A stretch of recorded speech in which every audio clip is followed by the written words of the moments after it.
नु हाँ तो साली लो आई आरती लेके हाँ 500 डॉलर तुरंत ले डबल को 1000 को मिल जाए 1000 रुपये 2000 मिल जाए हम कहने की रहत इंजीनियरिंग दिमाग लगावे तो 5000 डाल दिले 10000 दिया तो 20 लोग का डीजल खर्चा दिया जाए गैनी माड़ो में मार लटकौले आवता लो। नमस्ते जीजा जी बैठे ना प्लीज बैठिए ना पीली जी हम तो बैठ गए नहीं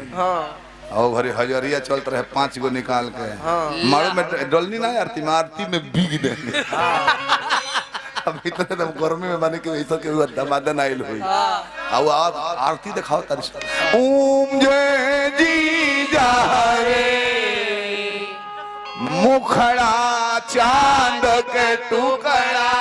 बाकी दोनों गोले लड़े भसुरा सुदर्शन छू छू